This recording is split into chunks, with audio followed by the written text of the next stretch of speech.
요즘 세상에 진짜로 세계를 멈춰 세운 뉴스가 얼마나 있을까요? 그런데 이번만큼은 다릅니다. 대한민국이 ICBM, 그러니까 미국 본토에서 발사되는 대륙간 탄도미사일을 불과 5초 만에 하늘에서 박살낼 수 있는 레이저 방어 시스템을 실전 배치했다는 사실, 이건 그냥 뉴스가 아니라 세계 군사 패권의 지각 변동입니다. 미국이 수십 년간 구축한 핵 억제 시스템이 서울의 한 줄기 빛 앞에서 무너졌습니다. 그게 단순한 기술 발표가 아니라는 점이 중요하죠. 미국은 지난 20년 동안 무려 3,800억 달러, 한화로 따지면 약 500조 원 가까운 돈을 완벽한 미사일 방어망을 구축하는 데 쏟아부었어요. 그런데도 그들은 아직도 ICBM을 100% 막을 자신이 없습니다. 반면 한국은 단 12조 원, 불과 8년 만에 그걸 해낸 겁니다. 이건 돈이나 규모의 문제가 아니라 기술과 집중력, 그리고 전략적 사고의 차이입니다. 그런데 미국 언론들은 여전히 실전 검증이 부족하다는 식으로 말하죠. 그런데 생각해보세요. 빛보다 빠른 무기가 실전 검증을 기다려야 합니까? 광속으로 날아가는 고출력 레이저가 목표를 향해 발사되는 순간 이미 상대의 미사일은 존재하지 않습니다. 이건 기술이 아니라 개념 자체를 바꾸는 거예요. 먼저 쏘는 자가 이긴다는 원칙조차 무의미해지는 시대가 온 겁니다. 그렇죠. 이건 사실상 핵 없는 핵 억제력, 다시 말해서 상대가 핵을 가지고 있어도 무력화할 수 있다는 전례 없는 선언입니다. 예전에는 핵무기를 갖는 국가만이 강국이었지만 이제는 핵을 막을 수 있는 기술을 가진 나라가 진짜 강국이라는 걸 서울이 보여준 거죠. 자, 그렇다면 이런 질문이 나올 수 있죠. 왜 하필 지금 이 기술을 공개했는가? 제 생각에는 이재명 대통령의 국제 전략이 분명히 반영된 결과라고 봅니다. 지금 미국은 트럼프 대통령의 미국 우선주의에 따라 한국을 더 이상 평등한 동맹이 아니라 전략적 수단으로만 여기고 있는 상황이에요. 이런 때일수록 한국이 우리는 스스로를 지킬 수 있다는 시그널을 줄 필요가 있었던 거죠. 맞아요. 게다가 최근 미국이 한국에 대해 방위비 분담금 인상, 기술 이전 제한, 고가 무기 판매 압박 등 이중적 태도를 보여왔잖아요. 그런데 이제 상황이 바뀐 거죠. 한국은 미국산 무기를 더는 사야 하는 입장이 아닙니다. 오히려 미국이 한국산 기술을 요청해야 하는 상황이 되어버렸습니다. 이게 바로 진정한 독립이고 기술 주권입니다. 중국의 반응도 흥미롭습니다. 시진핑 정부는 공식 논평에서 한반도의 군사균형이 위협받고 있다며 우려를 표명했는데 실상은 중국이 자국의 둥펑 시리즈 미사일이 서울의 레이저 앞에서 무력하다는 걸 인정한 셈이에요. 이건 명백히 기술적 열등감에서 비롯된 반응이고 중국은 이제 동북아에서 기술 주도권을 완전히 상실한 겁니다. 그런데 일본은 좀 더 복잡해요. 이시바 시게루 총리는 동북아의 전략 균형이 붕괴될 수 있다. 며 즉각 외교 채널을 가동했죠. 이는 뭘 뜻하느냐? 일본은 이미 한국을 기술적 협력국이 아니라 잠재적 위협으로 간주하기 시작했다는 것입니다. 그동안 한국은 늘 수동적이었지만 이제는 주도적이고 능동적으로 무장한 독립강국이 된 거예요. 그리고 무엇보다 이 기술은 실전에 투입되기 전부터 세계 전략 지도를 다시 그리게 만들었죠. 예를 들어 중동의 UAE나 유럽의 일부 국가들이 벌써부터 한국의 관련 기술 도입 협의를 요청하고 있어요. 아직 공식 수출 발표도 안 했는데 줄을 서고 있는 겁니다. 서울의 레이저 기술은 단순한 방어 무기가 아니라 외교 무기가 된 거죠. 서울의 레이저 요격 기술이 공개되자마자 가장 먼저 반응한 건 다름 아닌 미국 본토였습니다. CNN은 단독 보도를 통해 한국의 레이저 시스템은 미국의 미사일 방어망을 사실상 무용지물로 만들었다고 보도했죠. 이건 단순한 칭찬이 아닙니다. CNN이 그렇게 말하는 건 미국 내부에서조차 이미 인정하고 있다는 뜻입니다. 그동안 자신들이 세계 유일의 핵 억제 국가라는 착각 속에 있었지만 이제는 그 환상이 깨졌다는 걸 스스로 자인한 셈이죠. 뿐만 아니라 영국의 BBC도 보도에서 서울의 기술은 단순한 방어를 넘어 전략적 게임 체인저라고 평했습니다. 이건 엄청난 말이에요. 영국은 나토 핵 공유 체계의 핵심 국가입니다. 그런 나라의 공영방송이 대한민국의 기술에 대해 그렇게 표현했다는 건 더 이상 미국만이 세계의 군사 기술을 주도하지 않는다는 명확한 신호입니다. 특히 인상 깊었던 건 미국 내 전문가들의 반응입니다. 전미 국방부 고위 관계자였던 에릭 슈나이더는 CNN과의 인터뷰에서 이렇게 말했어요. 우리는 지금까지 전략 억제력을 오로지 ICBM과 SLBM 같은 파괴 수단에만 의존해왔다. 하지만 한국은 파괴하지 않고도 지배할 수 있는 기술을 손에 넣었다. 이건 문명의 패러다임을 전환시키는 선언에 가깝습니다. 그런데도 미국 내 일부 보수 언론은 여전히 한국 기술의 신뢰성을 검증할 시간이 필요하다. 며에서 폄하하려 하고 있죠. 하지만 그 말은 결국 믿고 싶지 않다는 심리적 저항일 뿐이에요. 냉정하게 보면 지금 미 국방부는 더 이상 방어에 자신감이 없습니다. 이미 미국은 자국 내 레이저 요격 프로젝트에서 전력 공급, 열제어, 조준 정밀도 문제로 실패를 반복해왔거든요. 반면 한국은 그 문제를 삼성전자와 LG에너지솔루션의 협업으로 해결했습니다. 맞습니다. 한국의 KHL-3 공 시스템은 기존 미국의 레이저 실험 플랫폼과는 차원이 다릅니다. 탄소 그래핀 기반 고출력 광섬유 레이저, 그리고 이를 실시간으로 제어하는 AI 광추적 시스템이 핵심이죠. 미국은 이런 부품을 중국에서 수입하려다 반도체 규제로 막혔지만 한국은 모든 걸 자국 내에서 독자 생산합니다. 바로 여기서 기술 주권의 차이가 발생하는 겁니다. 그래서일까요? 최근 미국 상원 군사위원회 내부 문건이 유출되었는데요. 거기엔 한국의 레이저 기술이 지속 확산될 경우 미국의 핵억제 체계는 전 지구적으로 무력화된다. 는 문장이 명확히 적혀 있습니다. 이건 단순한 추측이 아니라 미국 스스로 인정한 전략적 취약성입니다. 우리는 그들을 대신해 방어해준 적도 많았지만 이제는 그들이 우리 기술을 두려워하는 시대가 온 거죠. 흥미로운 건 이 변화가 단지 군사적 차원에 그치지 않는다는 점입니다. 레이저 요격 기술을 기점으로 한국 방산 기업들의 주가는 급등했고 하나시스템, LI진엑스원, 두산 모빌리티 이노베이션 같은 기업들이 미국, 유럽, 중동의 방산 박람회에서 가장 많은 계약 요청을 받은 나라가 한국입니다. 심지어 독일의 전자방어 전문 업체 헨솔드도 한국과의 기술 협력을 공개적으로 요청했어요. 여기서 중요한 질문이 하나 생깁니다. 왜 미국과 일본, 중국이 이렇게 당황하고 있는가? 그건 이 기술이 단순히 무기가 아니라 그들의 기존 전략을 무력화시키는 열쇠이기 때문입니다. 지금까지 이들 국가는 핵이라는 공포와 위협을 통해 주변국을 억제하고 컨트롤해왔습니다. 그런데 한국은 그 위협 자체를 무의미하게 만들어버렸습니다. 예를 들어볼까요? 일본은 핵무기는 없지만 미국의 전략 해구산에 의존하고 있죠. 그런데 서울의 기술이 미국 ICBM조차 막아낸다면 일본은 우산이 아니라 구멍난 천조각에 불과한 보호막을 쥐고 있다는 현실을 인식하게 된 겁니다. 그래서 이시바 시게루 총리는 최근 국회에서 자위대의 대응체계 재검토가 시급하다고 언급한 겁니다. 말은 좋지만 그 말 속엔 일본의 안보 전략이 붕괴되고 있다는 자백이 들어 있습니다. 중국도 마찬가지예요. 시진핑 정부는 기존 둥펑 41 미사일과 극초음속 미사일인 DFZF에 대한 자신감을 내세웠지만 한국 기술진은 이 미사일들의 궤도를 분석하고 레이저 조준 알고리즘을 2024년에 이미 시뮬레이션으로 성공했습니다.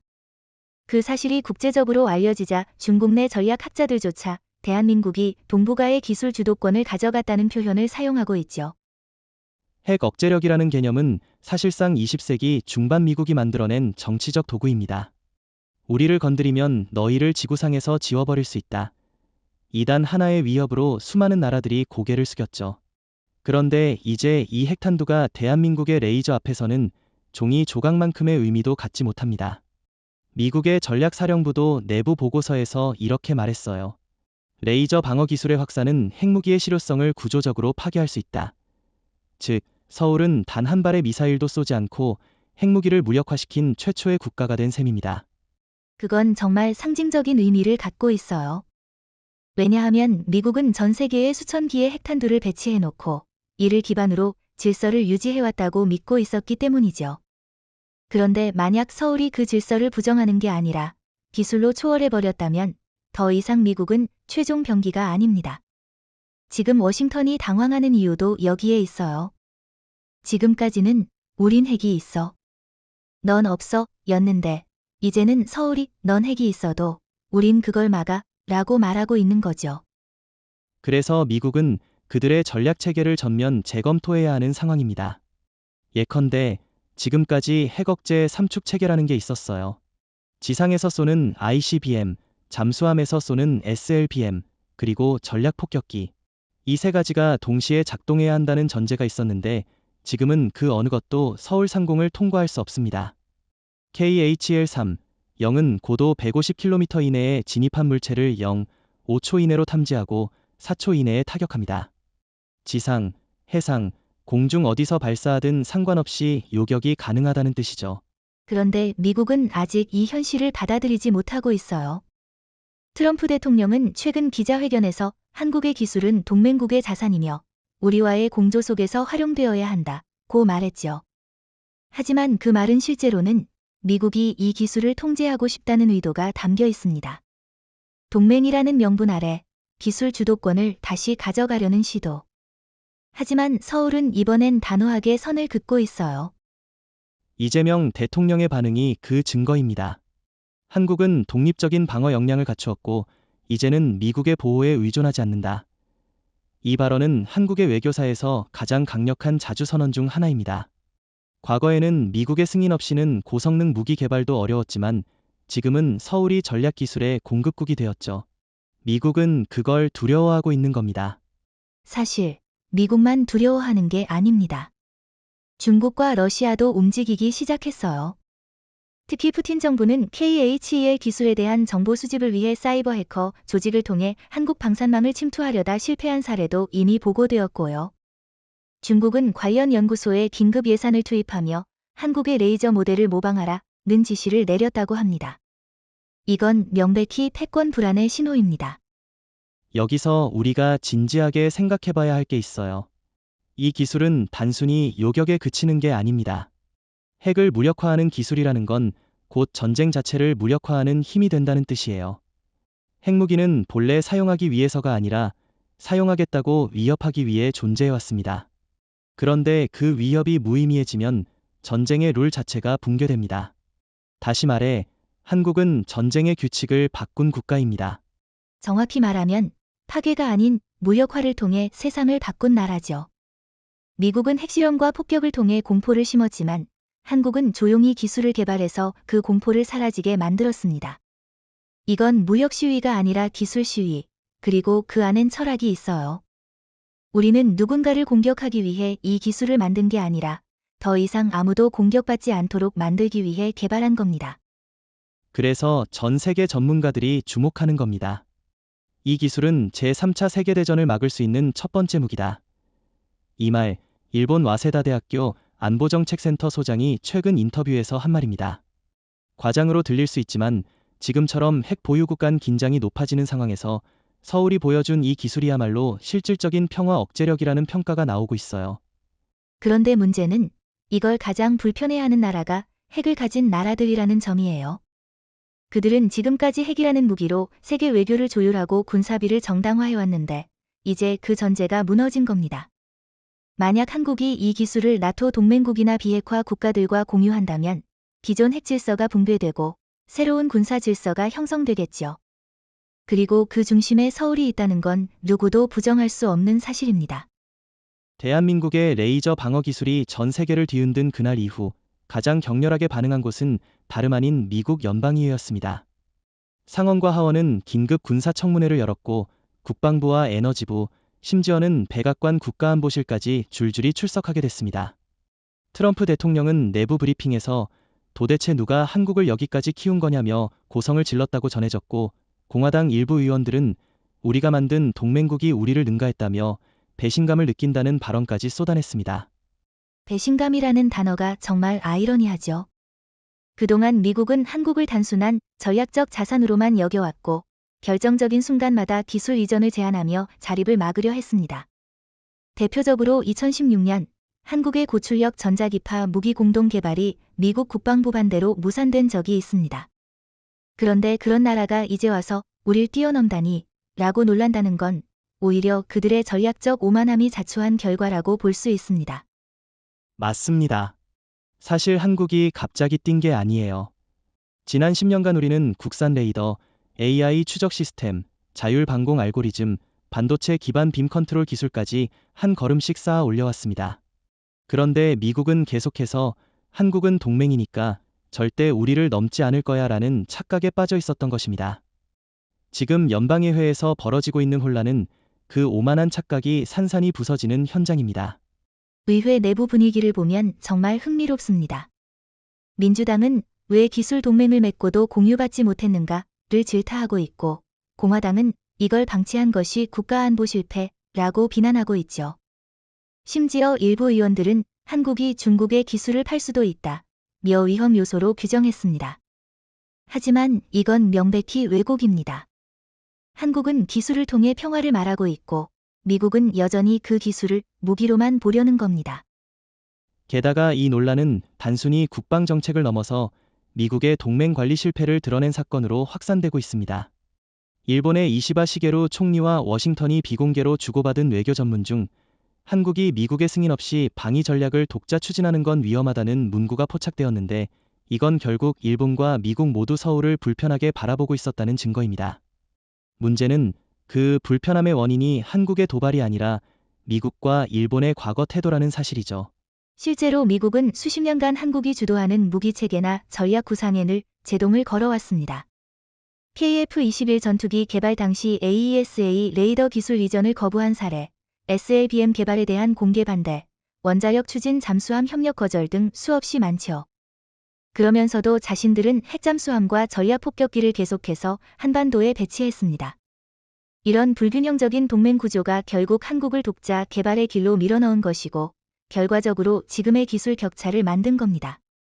그렇다면 질문이 생깁니다. 미국 의회가 지금 이렇게 반응하는 진짜 이유는 뭘까요?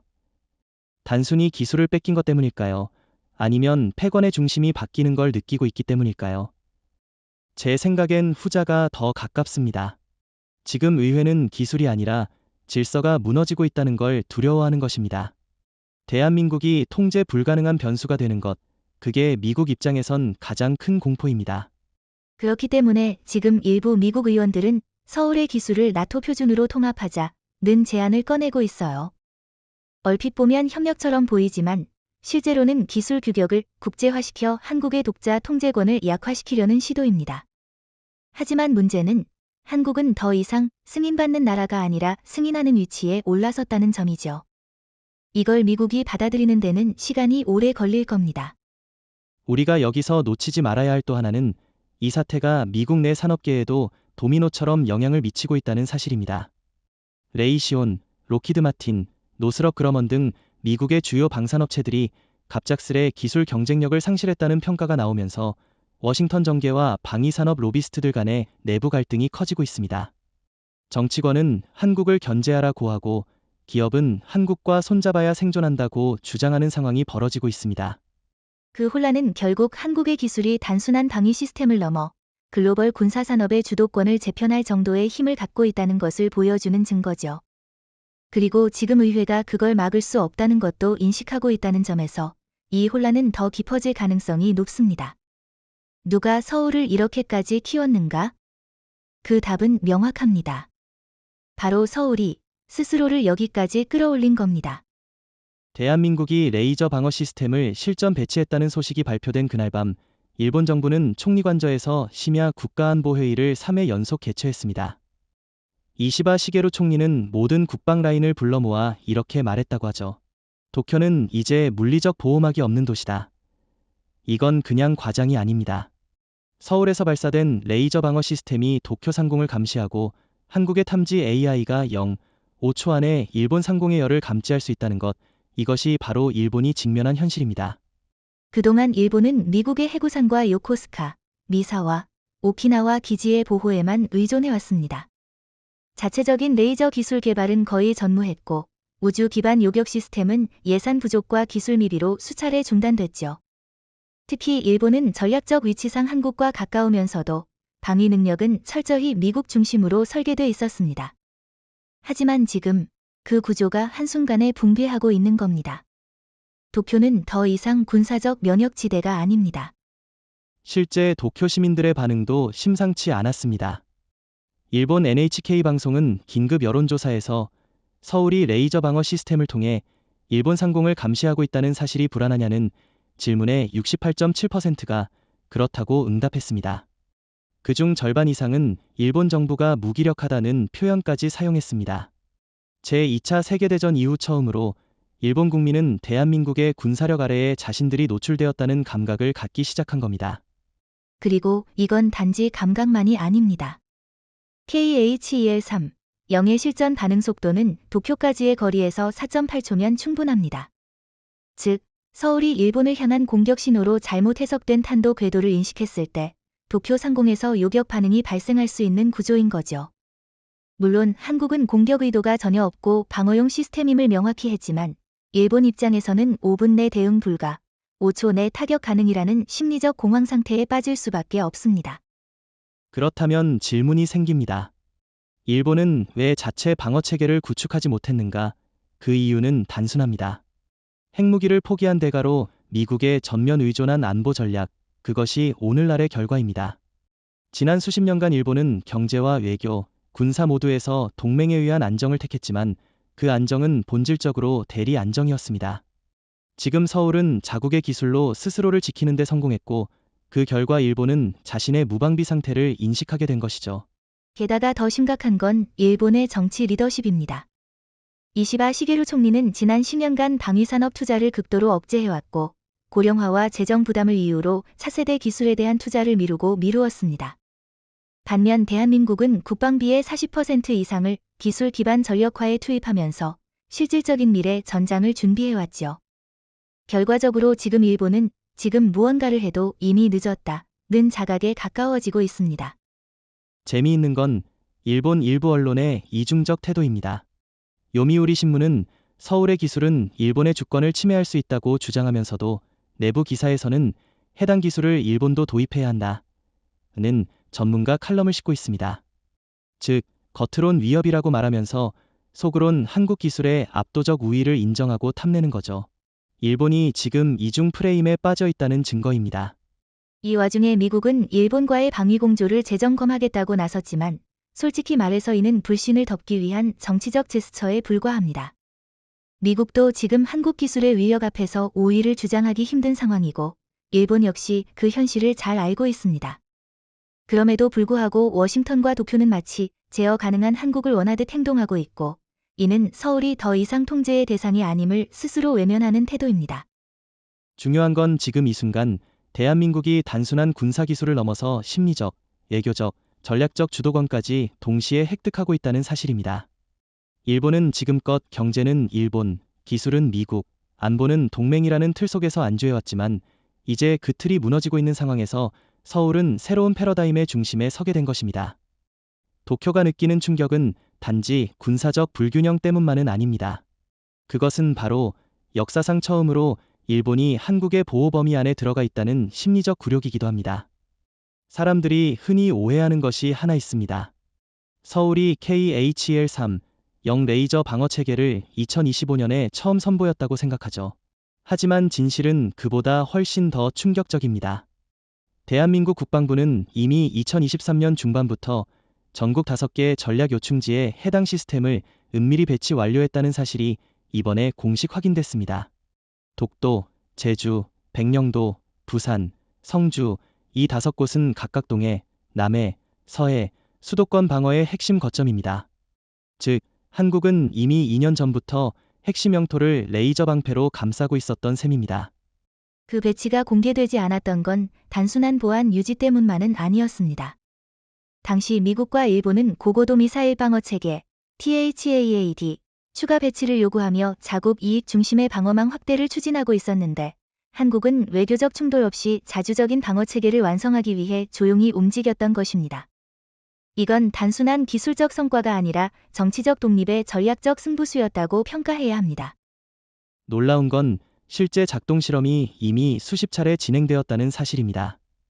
2024년 말 독도 인근 해역에서 미군이 진행한 탄도미사일 탐지 훈련에 우연히 참가한 대한민국 해군의 KH-2L 체계는 발사 후 4.3초 만에 목표를 탐지하고 요격 시뮬레이션에 성공했다는 기록이 국방부 내부 자료에 남아 있습니다.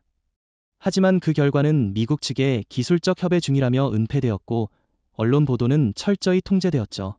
전 세계가 몰랐던 게 아니라 서울이 말하지 않았을 뿐입니다. 그리고 그 조용한 2년 동안 한국은 AI 조준 알고리즘과 열 추적 센서, 고체 연료 기반 에너지 축적 기술까지 독자적으로 통합 개발했습니다.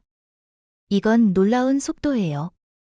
특히 LG에너지솔루션이 개발한 차세대 슈퍼커패시터가 도입되면서 기존 레이저 무기의 가장 큰 약점이던 발사 후 재충전 시간이 40% 이상 단축됐습니다. 지금은 3초마다 1회 요격 가능할 정도로 실전 운용이 가능한 상태입니다. 미국도 아직 이 속도를 구현하지 못했습니다. 한 가지 주목할 점은 이 모든 기술이 완전한 국산화 상태로 운용되고 있다는 점입니다.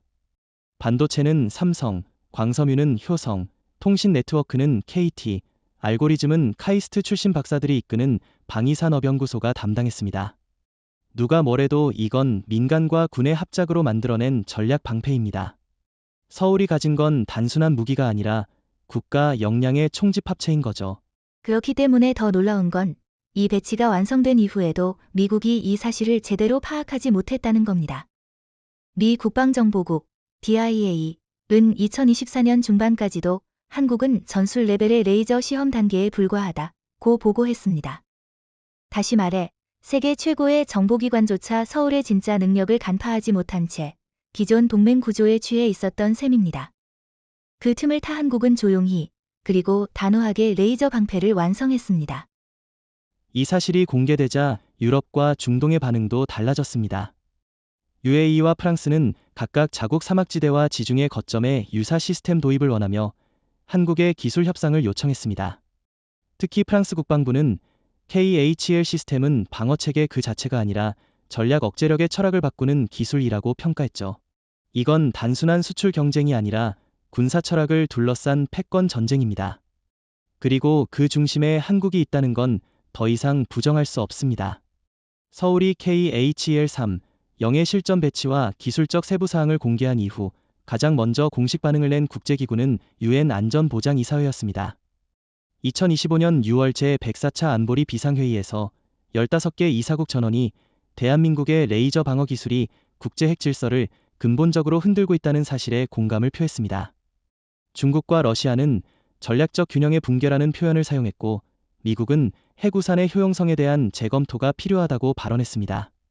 하지만 가장 주목할 발언은 프랑스 대표가 했죠. 서울은 핵무기를 보유하지 않고도 핵시대의 정점을 넘어섰다. 그 발언이 가지는 의미는 상당하죠. 왜냐하면 지금까지 UN 체제는 핵무기 비확산 조약, NPT를 중심으로 핵을 가진 나라와 갖지 못한 나라를 구분해 왔습니다. 하지만 이제 상황이 완전히 달라졌습니다. 한국은 핵무기를 보유하지 않으면서도 그 어떤 핵 보유국보다도 강력한 방어 능력을 확보한 첫 국가가 되었기 때문이죠. 이런 구조는 UN이 만들어온 핵억제 논리를 스스로 무력화시키는 아이러니를 만들어냈습니다. 게다가 이건 단순한 무기체계의 발전이 아니라 국제 안보 개념 자체의 재정의입니다. 서울은 핵을 가질 필요조차 없는 상태를 만들어냈고 유엔은 이에 대해 기존의 안전보장이사회 프레임으로 대응할 방법이 없었습니다. 실제로 영국 대표는 우리는 전통적인 안보 기준으로 서울의 행동을 판단할 수 없다고 말했으며 인도와 브라질도 이제는 기술력 기반의 평화 억제 체계를 유엔이 논의해야 할 때라고 주장했습니다.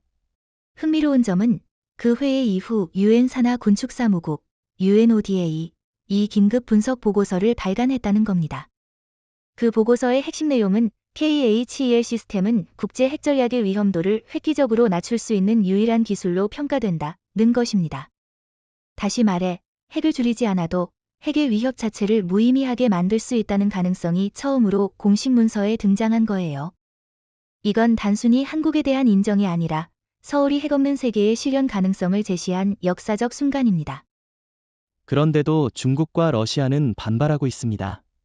특히 중국은 자국의 둥펑 계열 핵미사일이 서울의 방어체계 앞에서 무력화된다는 사실을 매우 불쾌하게 받아들이고 있으며 러시아는 국제사회의 기술 편향성에 대한 우려를 제기했습니다. 하지만 이건 사실상 자기들이 오랫동안 유지해온 공포 기반 외교가 무너지는 데 대한 반사적 반응입니다. 그들은 서울을 비난하지만 실상은 한국의 기술이 그들의 무기 가치를 떨어뜨린다는 두려움에 가까운 것이죠. 물론 유엔은 중립을 지켜야 하지만 지금까지의 흐름을 보면 서울 쪽에 무게가 실리는 건 명백합니다. 이유는 간단합니다.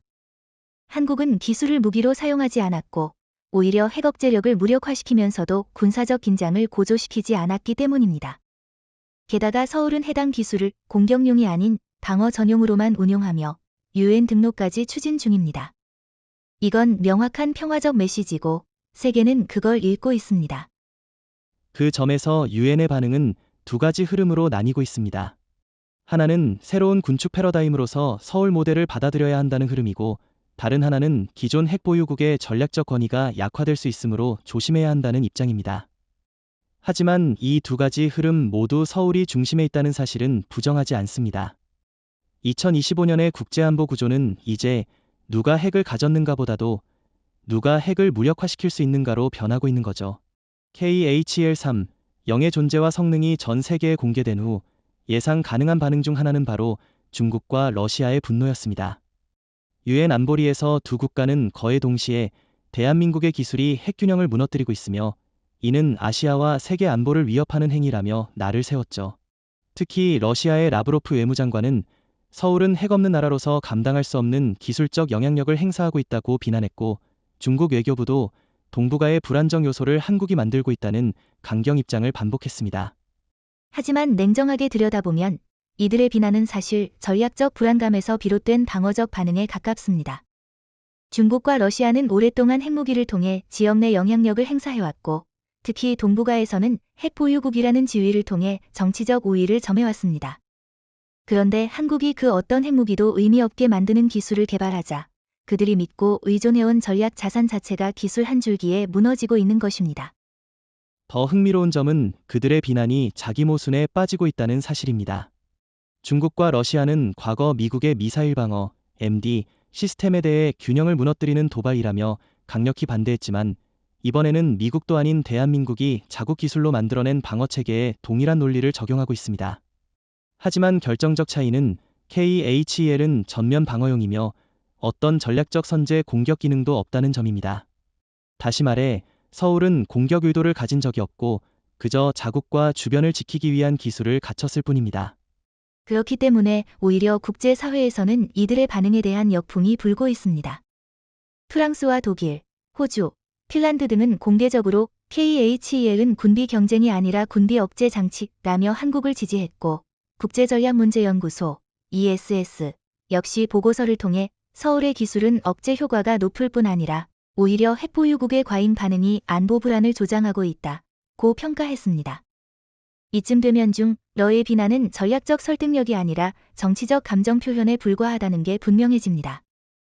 그런데도 중국은 자국 언론을 동원해 한국이 미국의 무기 실험장을 자처하고 있다는 프레임을 강화하고 있죠.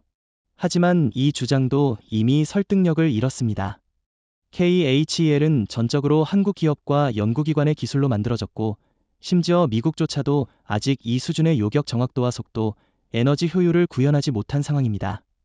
오히려 미국은 서울의 기술을 배우기 위해 협력 채널을 열고 있다는 보도까지 나오고 있는 시점에서 중국의 비난은 공허하게 울릴 수밖에 없습니다. 러시아의 경우는 더 심각하죠. 최근 KHL 배치가 알려진 이후 모스크바 국방부 산하 연구기관은 극비리에 전자기 방해 기술을 테스트하고 있다는 첩보가 나왔습니다. 이는 서울의 레이저 방어망을 무력화하기 위한 시도로 추정되지만 전문가들은 기술 간극이 너무 커서 실효성이 없을 것이라 평가합니다. 다시 말해 러시아는 대응 기술을 개발할 능력조차 부족하고 오히려 심리적 불안만 커지고 있다는 것입니다. 이러한 흐름 속에서 오히려 드러난 것은 한국의 기술 주권입니다. KHL은 단지 군사 기술이 아니라 동북아 전체의 전략적 메타를 뒤바꿀 수 있는 지정학적 게임 체인저입니다. 중국이 일방적으로 밀어붙였던 남중국해 무력화 전략, 러시아가 주장해온 유럽 동진 억제 논리, 이 모든 구조 속에서 이제 서울은 독립된 플레이어로 중심에 서게 된 것입니다. 그 중심을 흔들기 위한 러의 비난은 결국 자승자박에 불과하죠. 많은 이들이 아직도 KHL-3, 영을 단순히 레이저 미사일 방어체계로 이해합니다.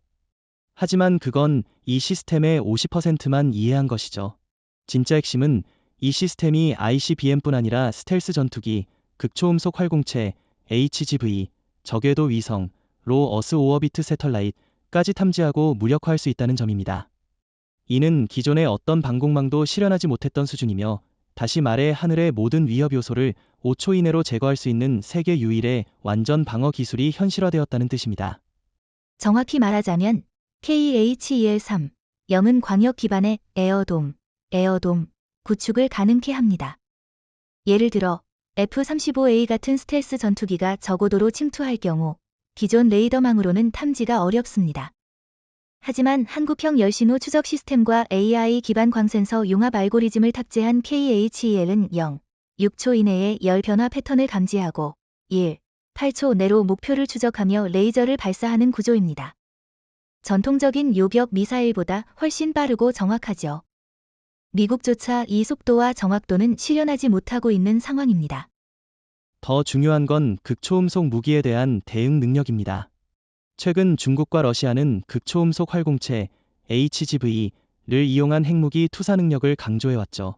하지만 KHL-3, 0은 실질적으로 이 HGV를 궤도 진입 초기부터 탐지할 수 있는 비정형 궤도 예측 알고리즘을 탑재하고 있으며 최대 3, 2막 속도까지 대응할 수 있는 지상 기반 레이저 출력을 보유하고 있습니다.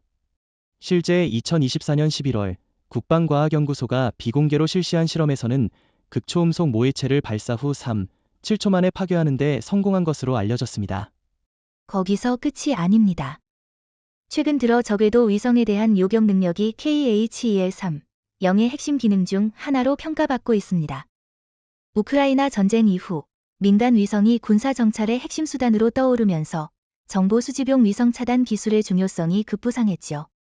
서울은 이미 2025년 초부터 고출력 펄스 레이저를 이용한 저궤도 통신 교란 시험을 완료한 상태이며 군사적 충돌 상황에서는 상대 위성의 통신망을 무력화하거나 정밀 조준에 혼선을 주는 기능까지 확보하고 있습니다. 이쯤 되면 질문이 생깁니다. 한국은 왜 이렇게까지 방어 범위를 확장했는가?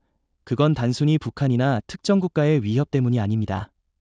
이제는 전 세계 어디에서든 비대칭 위협이 등장할 수 있는 시대입니다. 스텔스기, 극초음속 활공체, 이성 통신 무기화는 모두 기존 방어 개념을 무너뜨리는 기술입니다. 한국은 그에 대응해 속도가 아닌 즉시성, 명중률이 아닌 지속성, 그리고 요격이 아닌 선제 방지의 기술에 초점을 맞춰왔고 KHL-3, 0은 그 철학이 구현된 결과물입니다. 맞습니다. 그리고 이런 시스템은 단지 하나의 장비나 플랫폼으로만 작동하는 게 아니라는 점도 주목해야 합니다. KHEL-3, 0은 클라우드형 분산 제어망을 기반으로 다중기지 간 실시간 연동이 가능합니다. 이 말은 곧 제주도에서 포착된 위협 정보가 1초도 되지 않아 성주 또는 백령도 시스템으로 전송되어 즉각 대응 가능한 통합 구조라는 뜻입니다.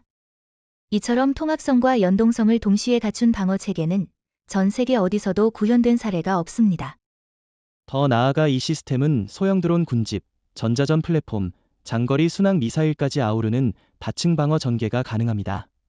실제로 2025년 1월 DMZ 인근에서 실시된 한미 합동 실험에서는 12기 이상의 군집 드론이 교란용으로 투입됐지만 KHL의 AI 추적 시스템이 오경보 없이 정확히 탄도 궤적만 골라 요격에 성공했죠. 이건 단순히 기계가 빠르다는 차원이 아니라 인공지능의 학습 기반에 국산 전자전 데이터셋을 적용했다는 증거이기도 합니다. 종합적으로 말해서 KHEL-3, 0은 더 이상 요격 체계가 아니라 새로운 군사 패러다임의 이름입니다. 핵억제 시대를 넘어서 이제는 모든 위협 요소를 미리 감지하고 제거하는 예측형, 즉각형, 확장형 방어 체계가 세계 최초로 현실화된 거죠. 그리고 그 중심에 한국이 있습니다.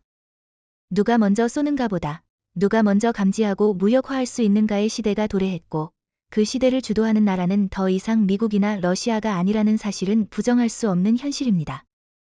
KHL-3, 0의 완성은 단순히 하나의 방어 무기 체계를 넘어서 미국의 국방기술 자존심을 정면으로 붕괴시킨 사건이라고 말할 수 있습니다. 특히 주목해야 할 기관은 바로 미국 국방부 산하 첨단방위연 구계획국, 즉 TRP입니다. 이곳은 인공지능, 인터넷, 스텔스 기술 등 현대전쟁의 핵심 기술들을 설계한 상징적인 기관이죠. 그런데 그 DRPA가 2003년부터 시작해온 고에너지 레이저 방어체계 개발이 결국 실패로 마무리되었고 KHL의 등장 이후 내부 보고서를 통해 이를 인정한 것으로 확인되었습니다. 그 내부 보고서는 정말 충격적이었어요. 2025년 5월에 발간된 해당 문서에는 이렇게 적혀 있습니다. 우리는 고에너지 지향성 무기의 안정적인 운용을 위해 필요한 3요소, 전력 공급, 열 제어, 빔 추적을 끝내 극복하지 못했다. 한국은 이 3요소를 민군 융합 기반으로 단 8년 만에 해결했다. 이건 단순한 비교가 아니라 미국 국방기술 우월주의가 실제로 무너졌다는 공식 선언입니다. 그리고 이것이 바로 지금 워싱턴이 심각하게 당황하고 있는 이유입니다. 실제로 미국은 레이저 요격 기술 개발을 위해 수십 년간 어마어마한 자금을 투입해왔습니다. 예산만 따져도 총 480억 달러, 우리 돈으로 약 65조 원에 달하죠. 가장 대표적인 실패 사례는 바로 ABL, 에이어보언 레이저 프로젝트였습니다. 보잉 747기체에 고출력 레이저를 장착해 공중 요격을 시도했지만 열제어 문제와 추적 정확도 부족으로 2012년 전면 폐기됐습니다. 그 이후에도 HLMD, 실드 같은 프로젝트가 이어졌지만 실전 배치는 단 한 차례도 없었고 대부분 기술적 한계 앞에서 좌절된 상태였습니다. 반면 한국은 어떻게 했을까요? 공군과 방사청이 중심이 되어 민간 기업들과 기술 컨소시엄을 구성했고 국내 기술만으로 전력 공급 시스템을 소형화하고 빔 안정화 장치를 AI와 결합해 정밀도를 끌어올렸습니다. 그 과정에서 삼성의 SOC 반도체와 LG의 전력 관리 기술, 카이스트의 자율 추적 알고리즘이 통합됐고 결국 미국이 20년간 넘지 못한 장벽을 우리는 8년 만에 돌파한 것입니다.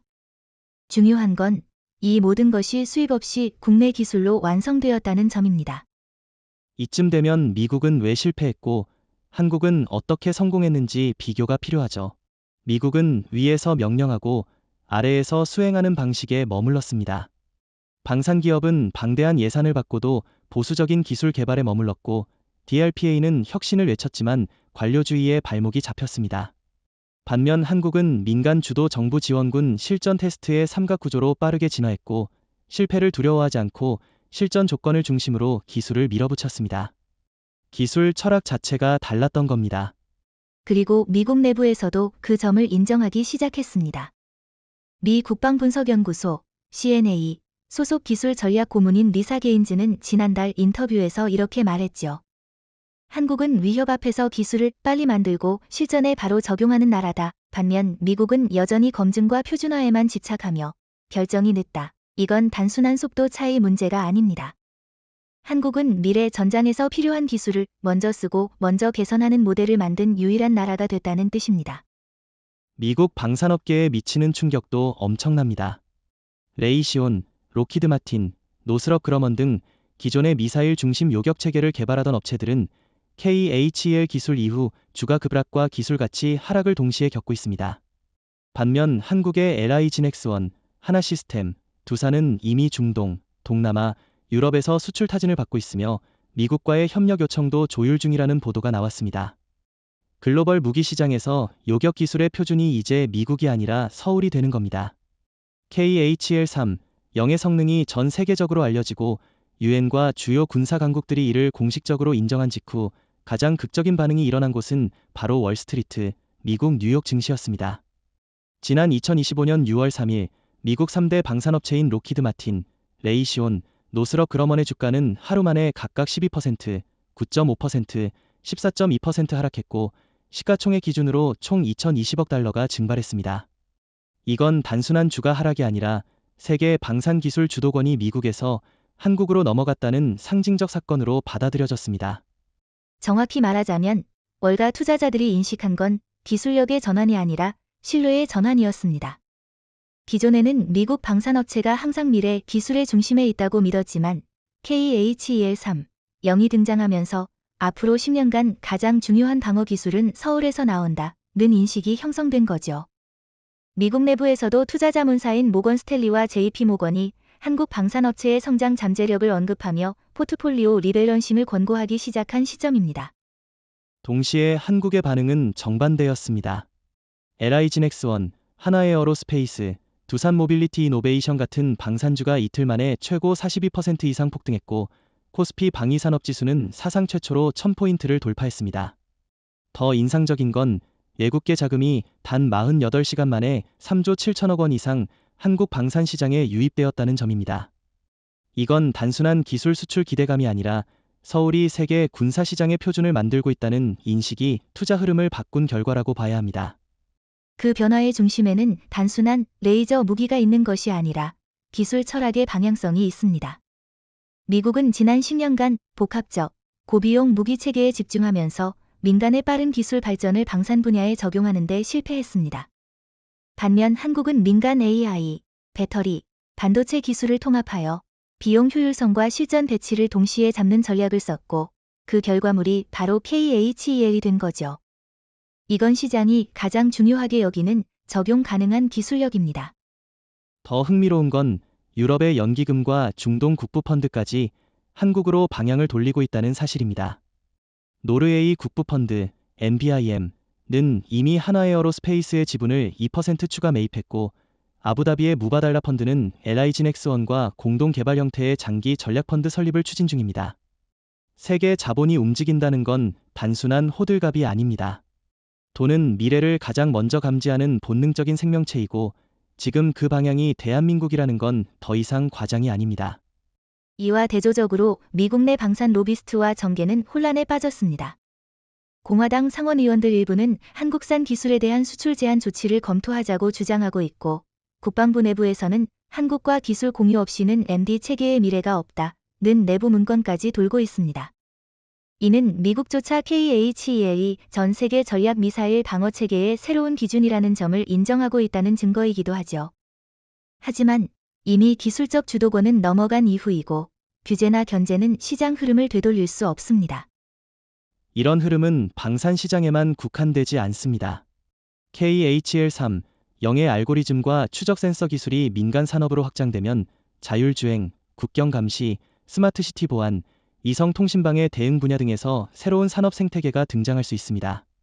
즉, 단순한 무기 체계를 넘어서 한국형 방어 기술 기반 플랫폼이 전 세계 시장의 중심으로 올라설 가능성이 열리는 겁니다. 이러한 산업 확장은 한국 경제의 구조를 바꾸는 기폭제가 될 수 있다는 분석도 나오고 있습니다. 드디어 한국 정부가 공식적으로 KHEL3 영의 제한적 기술 수출을 허용한다는 방침을 발표했습니다.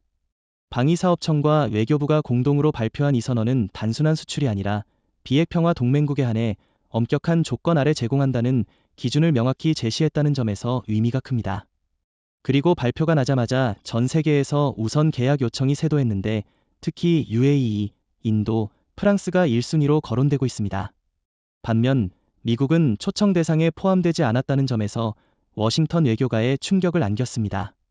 그 결정은 상징적이기도 하고 실질적이기도 합니다. 한국은 이번 수출에서 단순한 무기 판매가 아니라 기술 윤리와 전략 신뢰가 확보된 국가와만 협력하겠다는 기준을 제시한 거죠.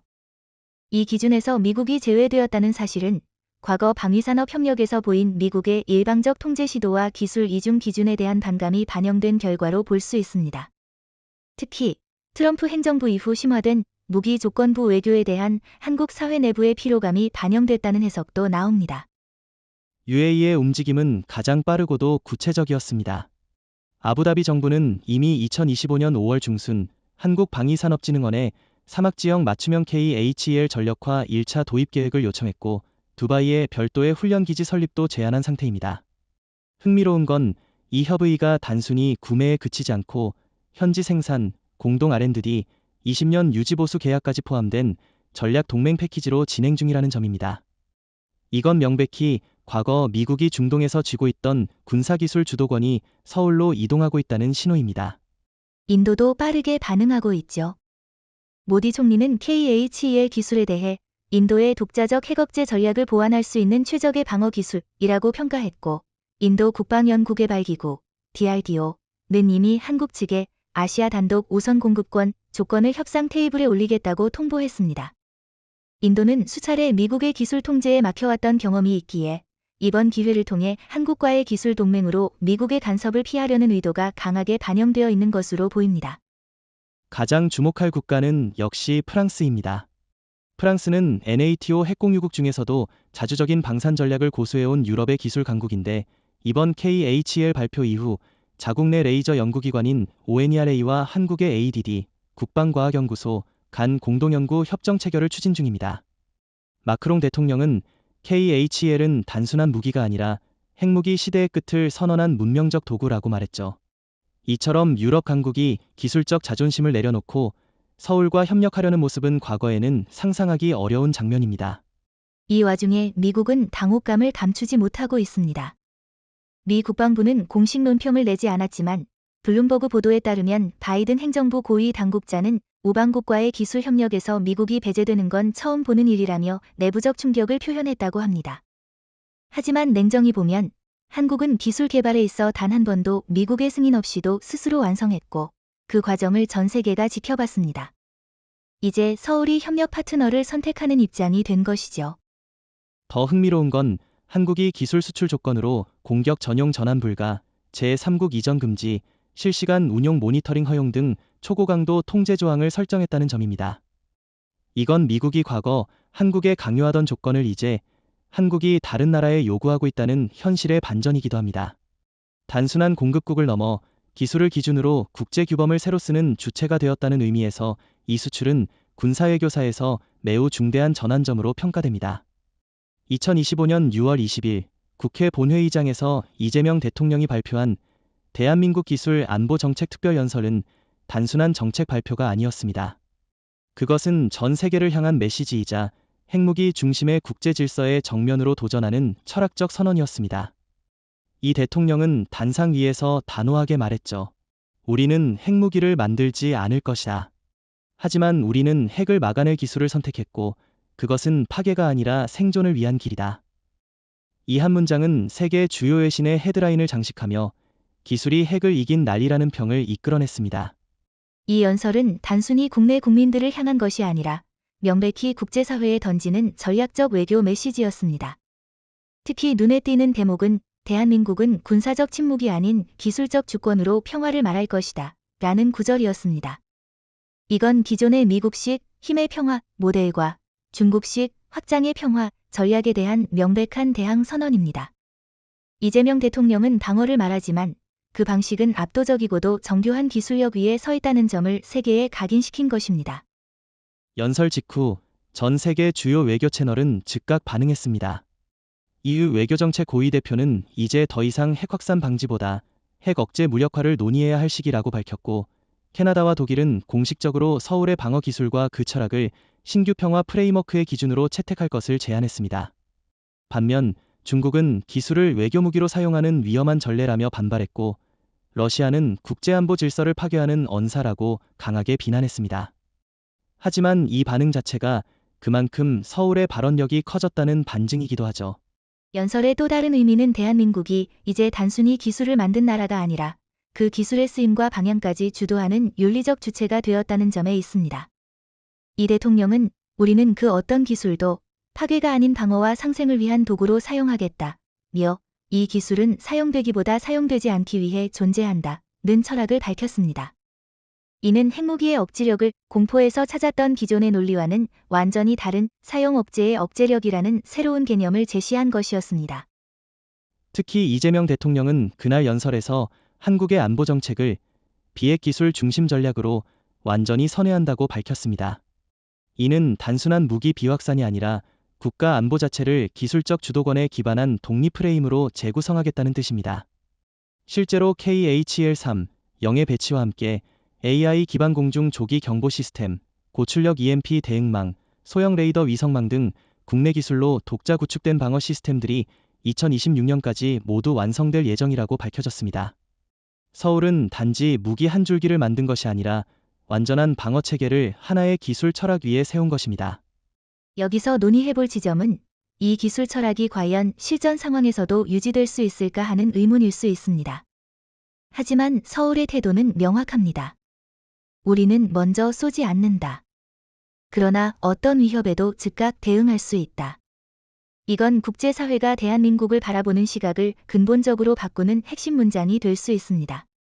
지금까지 한국은 늘 위험에 노출된 국가로 분류됐지만 이제는 위험을 억제할 수 있는 능동적 기술 국가로 자리매김한 겁니다. 그래서 이재명 대통령의 연설이 단순한 대통령의 메시지가 아니라 국가 전략의 전환점이자 국제 군사 담론의 축을 옮기는 계기로 평가받는 이유입니다. 핵무기를 보유하지 않고도 핵을 무력화하고 무력을 사용하지 않고도 억제력을 확보하며 기술을 자랑하지 않고도 기준이 되는 그 구조. 이건 단지 대한민국만의 이야기가 아닙니다. 세계 질서가 서서히 이동하고 있다는 가장 강력한 증거 중 하나가 지금 서울에서 만들어지고 있다는 사실입니다. 서울의 KHL-3 공 발표 이후 전 세계의 방위 기술 지형이 급변하면서 마침내 미국이 협력 제안을 공식적으로 꺼내들었습니다. 국방부와 백악관 국가안보회의 NSC는 공동 성명을 통해 대한민국과의 기술 협력을 강화하고 공동 개발 파트너로서 새로운 전략 방어 체계를 함께 만들고자 한다고 밝혔습니다. 하지만 서울의 반응은 예상 외로 단호했습니다. 전면 기술 개방과 공급망 통합 없이는 공동 개발은 없다. 이건 과거 미국이 항상 한국에 부과하던 조건을 이제 한국이 미국에 요구하고 있다는 근본적 전환입니다. 이 조건이 미국 측에 얼마나 충격이었는지를 보여주는 사례가 있습니다. 미 의회 청문회에서 상원의원 한 명이 국방부 장관에게 물었죠. 한국이 정말로 우리가 기술 이전하지 않으면 협력하지 않겠다고 말했나? 장관의 답변은 간단했습니다. 네, 그들은 진심입니다. 이건 단순한 기술 협상 문제가 아니라 동맹 구조의 위계가 완전히 뒤집혔다는 정치적 신호로 읽히는 대목입니다. 한국은 이제 더 이상 요청받는 쪽이 아니라 요구하고 조율하는 중심국가로 올라선 것입니다. 서울이 요구한 전면 기술 개방에는 세 가지 핵심 조건이 포함돼 있죠. 첫째, 레이저 전력 안정화 알고리즘과 AI 기반 다중 추적 기술의 공동 공개. 둘째, 한국 기술로 구축된 구성품의 공급망에 미국 자산이 개입되지 않을 것. 셋째, 한국 주도의 수출 결정권 보장입니다. 이건 사실상 미국이 파트너가 되기 위해선 기존의 기술 수직 구조를 완전히 내려놓아야 한다는 조건입니다. 워싱턴 입장에서는 받아들이기 어려운 수준이지만 이제는 선택지가 제한적입니다. 흥미로운 건 미국 내부에서도 의견이 갈리고 있다는 점이에요. 국방부 실무진과 DARPA 측은 기술 협력을 통한 상호 보완을 주장하는 반면 백악관 NSC 일부는 한국이 중국처럼 독자 기술 블록을 만들려 한다며 경계심을 표명하고 있죠. 하지만 현실은 명확합니다. 서울은 이미 기술적으로 미국을 앞섰고 미국은 따라잡는 입장입니다. 더 이상 한국은 미국 기술에 의존하지 않고 미국은 한국 기술 없이는 자국 MD 시스템의 미래를 장담할 수 없는 구조가 된 거예요. 이 구조의 핵심은 기술 자주권입니다. 한국은 이미 SLBM, 정찰위성, 극초음속 탐지체계 등 자력 개발 기반을 다졌고 이제는 레이저 방어 기술까지 독립 완성했습니다.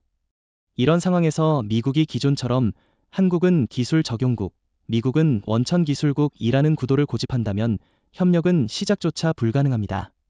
그래서 서울은 명확히 선을 긋는 거죠. 공동개발은 대등한 기반 위에서만 가능하다.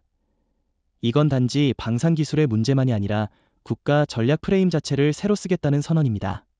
그렇다면 미국은 어떤 선택을 할까요? 과거처럼 기술 회유와 조건부 협력을 시도할 가능성도 있습니다. 하지만 그럴수록 미국의 입지는 좁아질 겁니다. 왜냐하면 이미 인도, 프랑스, UAE 같은 국가들이 한국과의 기술 동맹을 확대하면서 비미국 중심 안보 기술 축이 형성되고 있기 때문입니다. 만약 미국이 서울과의 협력을 놓친다면 그건 단순한 기술 손실이 아니라 향후 20년간 안보 표준 경쟁에서의 전략적 낙오를 의미할 수 있습니다. 우리가 지금 목도하고 있는 이 모든 흐름은 단순한 군사기술 혁신이나 외교적 성취가 아닙니다. 이건 국제정치사에서 핵무기라는 단어가 지배했던 질서의 종언이 공식화되고 있다는 현상입니다. 그리고 그 중심에는 놀랍게도 미국도 아니고 중국도 아니며 러시아도 아닙니다. 바로 서울의 인공빛, 즉 KHL-3, 0이라는 비살상 고출력 광무기가 새 질서를 설계한 주인공이 된 겁니다. 그것은 군사력이라는 개념 자체를 공포를 통해 지배하는 시대에서 방어를 통해 억제하는 시대로 전환시키는 상징이자 현실입니다. 핵무기의 시대는 그간 국제정치의 힘의 피라미드에서 가장 꼭대기를 차지해왔습니다. 핵을 가진 국가만이 목소리를 낼 수 있고 핵무기를 통해 동맹을 강제하며 비핵국은 침묵하거나 따라야 했던 구조였죠. 하지만 한국은 그 피라미드를 정면으로 부정하지 않고 아예 다른 구조를 제시함으로써 무너뜨렸습니다. 서울은 핵무기보다 먼저 탐지하고 먼저 무력화하며 동시에 더 싸고 더 정교하게 방어할 수 있다는 것을 기술로 증명했고 그 결과 국제사회는 처음으로 핵없는 전략 억제력이라는 개념을 받아들이기 시작한 것입니다. 이 변화가 주는 충격은 단순히 군사력에서 끝나지 않습니다. 실제로 스위스 제네바 국제군축연구소는 KHEL은 국제군축협정의 정의 자체를 수정해야 할 만큼의 충격을 안겼다고 평가했고 영국 킹스칼리지의 국제전략연구센터는 서울이 보여준 기술 기반 억제 모델은 향후 20년 안에 NATO의 기본방어 원칙을 대체할 수 있다고까지 분석했습니다. 지금까지 비핵국은 언제나 핵 보유국에 종속되어야 했지만 이제는 비핵국이 핵 보유국을 기술로 통제하는 역전의 순간이 열린 겁니다. 더불어 이 기술은 단지 방어를 넘어서서 지정학적 중립이라는 새로운 옵션까지 열어주고 있습니다. 과거에는 중립을 지키려면 군사력 포기를 전제로 했지만 KHEL은 그 반대를 증명합니다.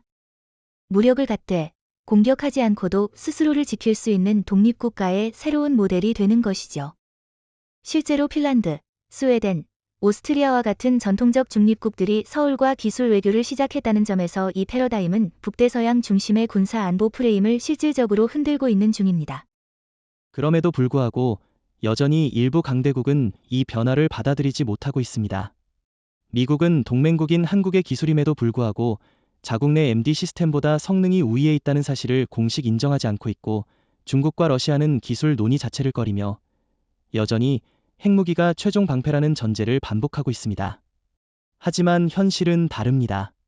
국제방산 전시회에서 KHEL 부스는 미국의 PAC-3보다 더 많은 전략 국가들의 상담 요청을 받고 있고, NATO 회원국 중 일부는 자국 MD 업그레이드에 한국 기술 적용을 검토하고 있다는 사실이 확인된 바 있습니다.